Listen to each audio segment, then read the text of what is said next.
บดีปล่อยให้เสียงของท่านเงียบหายเพราะประชาธิปไตยเริ่มต้นที่การไปใช้สิทธิ์ร่วมกันไปเลือกตั้งอย่างพร้อมเพรียงกันวันอาทิตย์ที่ 8 กุมภาพันธ์ 2569 8 โมงเช้าถึง 5 โมงแลงใช้สิทธิ์ใช้เสียงเพื่ออนาคตของประเทศไทย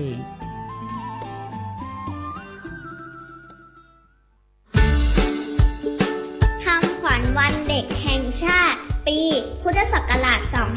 2569 รักชาติไทยใส่ใจโลกสถานีวิทยุกระจายเสียงแห่งประเทศไทยจังหวัดเชียงใหม่ขอเชิญน้องๆหนูๆร่วมงานวันเด็กแห่งชาติประจำปี 2569 ในวันเสาร์ที่ 10 มกราคม 2569 เวลาตั้งแต่ 8 โมงจนถึงเที่ยงกิจกรรมตอบคำถามเล่นเกมลุ้นรับของรางวัลมากมายแล้วพบกันนะคะ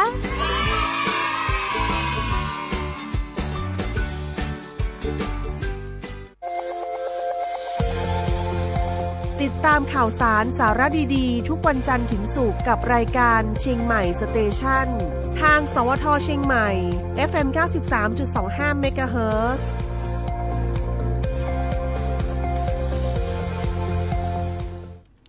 สวัสดีค่ะสวัสดีท่านผู้ฟังทุกท่านนะคะต้อนรับเข้าสู่ในชั่วโมงของรายการเชียงใหม่สเตชันรับฟังทางสถานีวิทยุกระจายเสียงแห่งประเทศไทยจังหวัดเชียงใหม่กรมประชาสัมพันธ์ค่ะสามารถที่จะรับชมรับฟังตอนนี้เราไลฟ์สดผ่านทางเพจของสวทเชียงใหม่ PRD นะคะฝากเข้ามากดไลค์กดแชร์คอมเมนต์ได้ค่ะแล้ววันนี้ก็มีโอกาสพิเศษนะคะที่หลากหลายท่านเลยรอคอยในการที่จะพาลูกพาหลานมาร่วมงานวันเด็กแห่งชาติซึ่งทางสำนักงานประชาสัมพันธ์ที่ 3 ของเราจัดยิ่งใหญ่จัดคึกคักนะคะได้มีการร่วมจัดกิจกรรมมีการอ่านข่าวมอบของขวัญของที่ระลึกนะคะแล้วก็จะมีการหน่วยงานพันธมิตรเนี่ยเข้ามาร่วมจัดกิจกรรมกันด้วยวันนี้ได้รับเกียรติจากทางด้านท่านผู้อำนวยการสำนักงานประชาสัมพันธ์ที่ 3 นางเหมือนใจวงใหญ่นะคะมาร่วมพูดคุยการจัดกิจกรรมวันเด็กของเราที่จะมอบความสุขความสดใสมอบกำลังใจแล้วก็แรงบันดาลใจให้กับเด็กค่ะสวัสดีค่ะสวัสดีค่ะน้องปอสวัสดีท่านผู้ฟังด้วยค่ะค่ะทราบว่าปีนี้เราก็จะมีเรื่องของการจัดงานวันเด็กแห่งชาตินะคะซึ่งปีนี้เด็กๆรอคอยที่จะมาร่วมกิจกรรมกับเราปีนี้ให้ท่านเขตได้พูดถึงเรื่องราวความเป็นมาเป็นไปของการจัดงานวันเด็กปีนี้ค่ะค่ะก็เป็นงานที่เด็กๆรอคอยผู้ปกครองรอคอยนะคะรัฐบาลทุกรัฐบาลเลยค่ะได้ให้ความสำคัญของเด็กและเยาวชนซึ่งถือว่าเป็นอนาคตของชาติเรานะคะก็กำหนดไว้ว่าเป็นวันเสาร์ที่2ของเดือนมกราคมของทุกปีเป็นวันเด็กแห่งชาติซึ่งในปีนี้ก็ตรงกับวันเสาร์ที่10 มกราคมซึ่งนายกรัฐมนตรีท่านอนุทินชาญวีรกูลท่านก็ได้มอบคำขวัญวันเด็กในปี 2569 นะคะปีนี้สั้นเด็กน่าจะจำได้ง่ายเลยนะคะก็คือรักชาติไทยใส่ใจโลกรักชาติไทยใส่ใจโลกรักชาติไทยก็เป็นการปลูกฝังให้เด็กเติบโตอย่างเป็นพลเมืองที่มีคุณภาพมีความรักมีความภูมิใจในความเป็นชาติของชาติไทยเรานะคะส่วนเรื่องของการใส่ใจโลกก็ควบคู่กันไปค่ะต่อความรู้สึกของเด็กๆที่เราต้องปลูกฝังตั้งแต่เด็กๆเลยว่าการรับผิดชอบต่อสิ่งแวดล้อมเป็นเรื่องสำคัญนะคะเพราะว่าปัจจุบันนี้ภาวะโลกร้อนหรือภาวะที่ขยะล้นโลกเนี่ยเป็น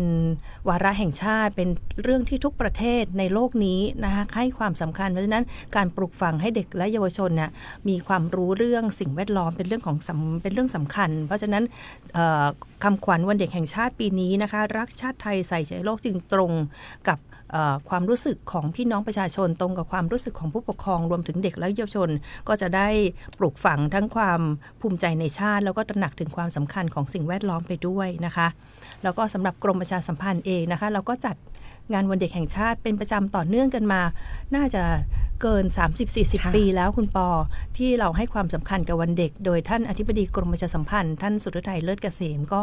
ได้มอบนโยบายให้สำนักประชาสัมพันธ์หรือสำนักงานประชาสัมพันธ์เขตทั้ง8เขตทั่วประเทศเนี่ยจัดงานวันเด็กทั้งส่วนกลางก็จัดนะคะจังส่วนกลางเนี่ยจัดขึ้นที่กรมประชาสัมพันธ์ก็คึกคักเป็นงานที่ยิ่งใหญ่ของกรมประชาสัมพันธ์ ในส่วนของเขตทั้ง8เขตนะคะก็คือสำนักงานประชาสัมพันธ์ที่3เนี่ยก็ถือว่าเป็นงานที่สำคัญยิ่งใหญ่แล้วเราก็จัดที่สำนักงานของเราเนี่ยเป็นประจำต่อเนื่องนะคะก็พื้นที่ของเราจะอยู่ถนนช้างคลานใกล้กับโรงพยาบาลส่งเสริมสุขภาพนะคะก็จะมีการจัดบูธนิทรรศการจากหลายหน่วยงานนะคะซึ่งเราก็ตั้งธีมของเราไว้ในปีนี้นะคะว่าวิถีเด็กไทยใต้ร่มพระบารมีพระพันปีหลวงซึ่งเด็กๆก็จะได้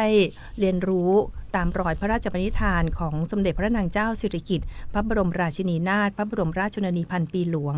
ซึ่งเด็กๆเนี่ยเราจะให้เขารู้กิจกรรมต่างๆเนี่ยผ่านกิจกรรมที่มีความสนุกสนานนะคะไม่ว่าจะเป็นเรื่องของด้านสุขอนามัยด้านโภชนาการด้านการอนุรักษ์ศิลปวัฒนธรรมรวมถึงเรื่องของสิ่งแวดล้อมซึ่งสมเด็จพระพันปีนะท่านมีโครงการในพระราชดำริมากมายเลยทั้งในพื้นที่ภาคเหนือและทั่วประเทศเด็กๆก็จะได้มาเรียนรู้ผ่านบูธต่างๆอย่างเช่นบางบูธเนี่ยเขาก็จะมีการวาดภาพระบายสีโดยชุดไทยพระราชนิยม8แบบเด็กๆก็จะได้รู้ว่าชุดไทย8แบบเนี่ยมีอะไรบ้างแล้วก็มาวาดภาพระบายสีด้วยความสนุกสนานนะคะมีเรื่องของการคัดแยกขยะบางบูธเนี่ยบอกว่าจะมีการจัดแยกขยะถังสีสีเนี่ยนะคะเด็กจะได้มาเรียนรู้ว่าถังขยะแต่ละสีเนี่ยความหมายคืออะไรแล้วก็ต้องทิ้งอะไรใส่ถังไหนจึงจะถูกต้องก็เป็นการปลูกฝังให้เด็กๆเนี่ยเข้าใจพื้นฐานเบื้องต้นคือการแยกขยะตั้งแต่ในครัวเรือนค่ะกิจกรรมมากมายหลายอย่างโดยเฉพาะมีการจัดกิจกรรมหนูน้อยอ่านข่าวสนุกกับการเล่นเกมวาดภาพระบายสีมีให้น้องๆได้มาแสดงความสามารถบนเวทีนะคะแล้วก็บางท่านเนี่ยอยากจะเห็น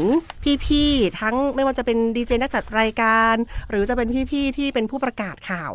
วันนั้นเนี่ยจะได้เห็นพี่ๆได้จัดเต็มทั้งแต่งกายนะคะแล้วก็มีเรื่องของกระบวนการในการผลิตทั้งรายการโทรทัศน์วิทยุด้วยนะคะต้องนำเรียนอย่างนี้ค่ะคุณปอท่านผู้ฟังก็คือภารกิจหลักของกรมประชาสัมพันธ์เนี่ยก็คือการนำนโยบายของภาครัฐคือทั้ง20กระทรวงเนี่ยไปสู่พี่น้องประชาชนซึ่งนโยบายนี้จะเกี่ยวข้องกับพี่น้องประชาชนคือรู้แล้วจะไม่เสียสิทธิ์รู้แล้วจะไม่ทำผิดกฎหมายรู้แล้วจะนำนโยบายต่างๆไปใช้ประโยชน์ได้นะคะนี่เราถามว่าเรามีช่องทางที่จะเอานโยบายเนี่ยให้พี่น้องประชาชนทราบได้อย่างไรก็มีช่องทางอยู่4ช่องทางด้วยกันก็คือทางสื่อโทรทัศน์ก็คือทาง NBT 2 SD กับทาง NBT North ช่อง11สื่อวิทยุกระจายเสียงนะคะอย่างเช่นที่เราฟังอยู่ก็คือสวทเชียงใหม่ซึ่งมี4คลื่นความถี่ FM 93.25 FM 98 AM 1476แล้วก็ AM 639แล้วยังมีสื่อวิทยุเนี่ยค่ะกระจายอยู่ทั่วครบ8จังหวัดในพื้นที่ภาคเหนือตอนบนแล้วเรายังมีสื่อโซเชียลมีเดียนะคะในแพลตฟอร์มของเว็บไซต์นะคะอีก13เว็บไซต์มีแพลตฟอร์มที่เป็นเพจ Facebook นะคะมีแพลตฟอร์มที่เป็น TikTok X IG นะคะก็เป็นช่องทางที่ได้ทั้งกลุ่มที่เป็นสื่อหลักวิทยุทีวีและโซเชียลมีเดียซึ่งก็จะเข้าถึงพี่น้องได้มากขึ้นรวมทั้งสื่อที่เป็นสื่อบุคคลค่ะอาสาสมัครประชาสัมพันธ์ประจำหมู่บ้านและชุมชนก็คืออปมช.อันนี้คือภารกิจของกรมประชาสัมพันธ์ทีนี้น้องๆมาเนี่ยก็จะได้เห็นแล้วค่ะว่าทีวีที่อยู่ที่ว่าเรียกว่า NBT ภาคเหนือ NBT North เนี่ยเขามีห้องส่งหน้าตาแบบนี้นะเข้าห้องส่งมาก็จะมีผู้ประกาศพี่ๆผู้ประกาศตัวจริงมาแนะนำวิธีการอ่านข่าวให้กับน้องๆว่าถ้าน้องอยากเป็นผู้ประกาศนะคะก็ต้องมาเตรียมตัวอย่างไรแล้วก็เราก็จะมีสคริปต์ข่าวไม่ยาวนักนะคะให้เด็กๆได้ลองอ่านจริงแล้วเราก็ไลฟ์ผ่านเพจหนูน้อยอ่านข่าวได้ด้วยนะคะแล้วพ่อแม่ผู้ปกครองให้น้องๆอ่านแล้วก็ยังสามารถที่จะไปเก็บคลิปต่างๆที่น้องอ่านเนี่ยนะคะเอาไว้เป็นที่ระลึกหรือว่าอาจจะเป็นแรงบันดาลใจให้กับน้องๆได้ด้วยในส่วนของวิทยุนะคะเดี๋ยวก่อนไปที่ทีวีนอกจากมีหนูน้อยอ่านข่าวแล้วก็ยังจัดเวทีใหญ่เวทีการแสดงซึ่งก็จะมีการแสดงความสามารถของน้องๆหลากหลายกลุ่มนะคะขึ้นไปแสดงโชว์นะคะจะเป็นร้องเล่นเต้นรำต่างๆก็เป็นเวทีของ NBT ภาคเหนือนะคะแล้วก็สวทคือสถานีวิทยุกระจายเสียงเนี่ยก็จะมีกิจกรรมหน้าตึกเลยค่ะหน้าสวทน้องๆก็ลุมเต็มไปหมดทุกปีเลยเพราะว่าเป็นกิจกรรมที่โอเพนให้แสดงความสามารถคนไหนบอกว่าอยากร้องเพลงก็ขึ้นมาร้องเพลงรับของรางวัลน้องคนไหนบอกว่าชอบเต้นนะคะก็มาเต้นที่บนเวทีของสวทเชียงใหม่ก็มีของรางวัลให้ไปนะคะก็จะเป็นกิจกรรมที่เด็กๆสนุกสนานผู้ปกครองก็สนุกสนานไปด้วยนะคะในงานของเราเนี่ยก็เรียกว่าได้รับความร่วมมือจากหน่วยงานทุกภาคส่วนนะคะทั้งภาครัฐภาคเอกชนหลายหน่วยงานเนี่ยสนับสนุนเรามาต่อเนื่องอย่างเช่นธนาคารแห่งประเทศไทยสำนักงานภาคเหนือในปีนี้มาร่วมออกบูธด้วยนะคะแล้วก็มอบทุนทรัพย์นะคะให้เราสำหรับไปซื้อของขวัญของรางวัลให้เด็กๆอีก 30,000 บาทบริษัท Strong Brother นะคะมอบ 5,000 บาทบริษัทสยามเทเลคอม CTX นะคะ 2,500 บาทแล้วก็มีอีกหลากหลายหน่วยงานนะคะที่มอบทุนทรัพย์หรือว่าบางท่านก็มามอบเป็นของรางวัลเป็นตุ๊กตาเป็นขนมเป็นอาหารนะคะเป็นเครื่องเขียนให้กับเราก็จัดไว้ให้เด็กๆซึ่งเด็กมาร่วมที่สำนักงานประชาสัมพันธ์ที่3นะปีละ1,000 กว่าคนเยอะทุกปีนะคะคึกคักเลยคึกคักมากนะคะแล้วก็หลากหลายส่วนนะคะที่มีการจัดกิจกรรมร่วมกับเราหมายถึงว่ามาออกบูธร่วมกับสำนักงานประชาสัมพันธ์ที่3นะคะก็มาต่อเนื่องหลายปีแล้วก็คือสถานกงสุลใหญ่แห่งสาธารณรัฐประชาชนจีนประจำเชียงใหม่สถานกงสุลอินเดียจังหวัดเชียงใหม่ธนาคารแห่งประเทศไทยสำนักงานภาคเหนือนี่ก็มาต่อเนื่องเป็นประจำนะคะร่วมงานกันมาหลาย10 ปีแล้วนะคะแล้วก็ยังมีวิทยาลัยเทคโนโลยีพาณิชยการลานนาศูนย์อนามัยที่1นะคะก็รณรงค์นะคะศูนย์อนามัยที่1ก็รณรงค์เรื่องให้คนไทยรู้เรื่องโรคของ NCD ให้ความรู้เรื่องสุขภาพให้ทักษะชีวิตในเรื่องของสุขภาพผ่านกิจกรรมค่ะเล่นเกมส์นะคะเพราะว่าเด็กๆเนี่ยถ้าเรามาให้ข้อมูลข่าวสารที่เป็นสาระความรู้มากๆเนี่ยเขาอาจจะยังไม่อินไม่สนุกนะคะเพราะฉะนั้นเอาเกมนำค่ะทุกอย่างจะผ่านเกมผ่านกิจกรรมนะคะศูนย์สุขภาพจิตที่1ก็มานะคะสถาบันพัฒนาการเด็กราชนครินทร์นะคะให้ความรู้เรื่องสุขภาพจิตสำหรับเด็กแล้วก็วัยรุ่นด้วยนะคะวิทยาลัยเทคโนโลยีพาณิชยการลานนาแล้วก็วิทยาลัยอาชีวศึกษาเชียงใหม่มีวาดภาพเหมือนแล้วก็มีกิจกรรมเล่นเกมส์ด้วยนะคะมูลนิธิเพื่อความเข้าใจเด็กหรือว่าโฟกัสนะสำนักงานขนส่งจังหวัดเชียงใหม่ก็มาค่ะศูนย์ส่งเสริมการเรียนรู้ระดับอำเภอเมืองเชียงใหม่บริษัทวีกรุ๊ปคาร์จำกัดสาขาหางดงมีกลุ่มช่างเสริมสวยเชียงใหม่แล้วก็ไปรษณีย์จังหวัดเชียงใหม่ด้วยนะคะอย่างกลุ่มช่างเสริมสวยเนี่ยก็มาบริการตัดผมฟรีค่ะสำหรับเด็กแล้วก็ผู้ปกครองด้วยนะคะก็สามารถมาใช้บริการช่างตัดผมของกลุ่มช่างเสริมสวยเชียงใหม่ได้ที่สำนักงานประชาสัมพันธ์ที่3วันพรุ่งนี้ค่ะค่ะหลากหลายกิจกรรมเลยที่จัดเต็มกันที่จะพร้อมต้อนรับน้องๆนะคะตั้งแต่ช่วง 8 โมงเช้าจนถึงเที่ยงเลยนะคะแต่ว่าท่านใดที่ไม่สามารถที่จะเข้ามาร่วมได้สามารถรับชมผ่านทางเพจได้ใช่ไหมคะใช่ค่ะถูกต้องเราจะมีการไลฟ์สดนะคะทาง NBT North ช่อง 11เนี่ยตั้งแต่ 8 โมงเช้า 8 โมงก็จะเป็นภาพบรรยากาศของส่วนกลางที่ท่านนายกรัฐมนตรีไปเปิดงานนะคะจน 9 โมงเนี่ยจะตัดภาพมาที่เฉพาะภาคเหนือคือสำนักงานประชาสัมพันธ์ที่3แล้วก็ตัดสลับกับ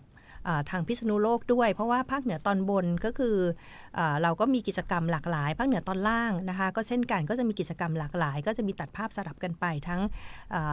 ในสำนักงานประชาสัมพันธ์ที่3แล้วก็ที่4พิษณุโลกแล้วก็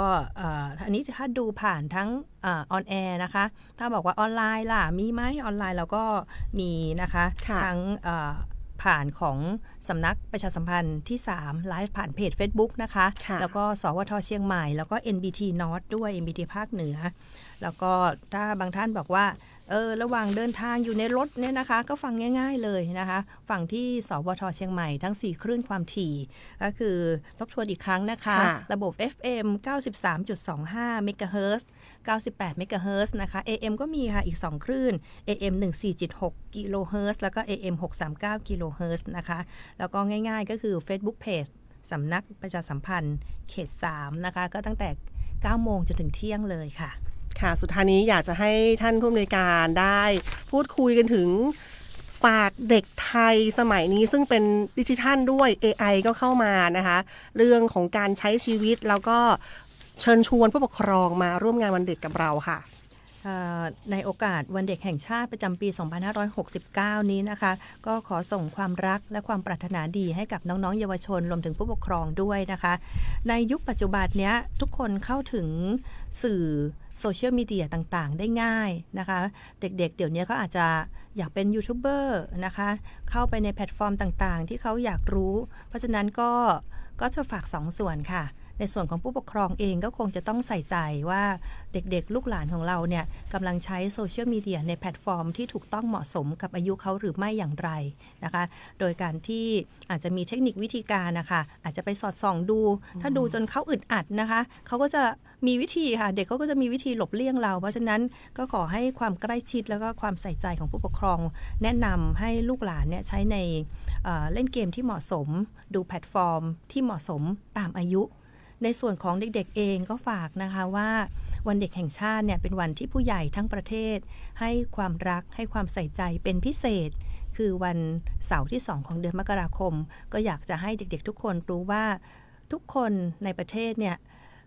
รักห่วงใยแล้วก็ทุกคนคืออนาคตของชาติของประเทศเพราะฉะนั้นต้องเรียนรู้ในหลายๆเรื่องทั้งความรู้ควบคู่กับวินัยควบคู่กับคุณธรรมนะคะก็เป็นวันที่เด็กๆก็จะได้รับความรู้ความรักและความเอาใจใส่มากขึ้นกว่าทุกๆวันที่ผ่านมาในวันเด็กแห่งชาติและในโอกาสนี้นะคะก็ขอเชิญชวนให้เด็กๆแล้วก็พ่อแม่ผู้ปกครองนะคะก็ขอให้ปักหมุดไว้ค่ะที่สำนักงานประชาสัมพันธ์ที่3กรมประชาสัมพันธ์อยู่ตรงถนนช้างคลานนะคะเราก็มีกิจกรรมสนุกมากมายให้กับเด็กๆมีบูธกิจกรรมแน่นเลยค่ะทั้ง 15-16 บูธนะคะที่จะให้ผู้ปกครองแล้วก็น้องๆมาร่วมสนุกและรับความรู้กับเราทีนี้หลายท่านบอกว่าตรงที่สำนักงานเราเนี่ยพอมีกิจกรรมแล้วจะไปจอดรถกันตรงไหนดีไม่ต้องกังวลเรื่องที่จอดรถนะคะเพราะว่าเราได้ขอความอนุเคราะห์ไว้หลายๆส่วนด้วยกันตั้งแต่แขวงเมงรายโรงฆ่าสัตว์นะคะศูนย์สุขภาพส่งเสริมสุขภาพที่อยู่ติดกันเลยไปจนถึงวัดหัวฝายแล้วก็ตลาดต้นมะยอม2ท่านก็สามารถไปจอดรถได้แล้วก็เดินมาไม่ไกลค่ะแล้วก็มีเจ้าหน้าที่จราจรแล้วก็เจ้าหน้าที่จิตอาสาจราจรมาช่วยดูแลเรื่องการจอดรถแล้วก็ความปลอดภัยของรถของท่านด้วยนะคะก็เชิญชวนทุกท่านค่ะมาร่วมกิจกรรมวันเด็กแห่งชาติประจำปี 2569 ซึ่งก็เป็นวันพรุ่งนี้แล้วนะคะเริ่มตั้งแต่ 8 โมงเช้าจนถึงเที่ยงที่สำนักงานประชาสัมพันธ์ที่3ค่ะก็ยินดีต้อนรับทุกท่านนะคะค่ะวันนี้ต้องขอบพระคุณนะคะทางด้านผู้อำนวยการสำนักงานประชาสัมพันธ์ที่3นางเหมือนใจวงใหญ่ที่ให้เกียรติมาร่วมในการมาพูดคุยแล้วก็สามารถที่จะมาร่วมงานมาเช็คอินกันได้ขนมอาหารของขวัญของรางวัลเพียบเลยนะคะวันพรุ่งนี้เจอกันค่ะ 10 โมง10 โมงนี่คือจะมีท่านผู้ว่าราชการจังหวัดเชียงใหม่มาเปิดงานด้วยนะคะ ใช่ค่ะท่านผู้ว่ารัฐพล นราธิศรท่านก็ผู้ว่าราชการจังหวัดเชียงใหม่ทุกท่านนะคะเปิดงานของจังหวัดเสร็จแล้วเนี่ยท่านก็จะมาเปิดงานวันเด็กแห่งชาติที่สำนักงานประชาสัมพันธ์ที่3ทุกปีค่ะค่ะ8 โมงเช้าจนถึงเที่ยงนะคะเช็คอินกันได้ค่ะที่สำนักงานประชาสัมพันธ์ที่3เชียงใหม่วันนี้เดี๋ยวเราพักกันสักครู่เดียวช่วงหน้ากลับมาพบกันค่ะสวัสดีค่ะคำขวัญวันเด็กแห่ง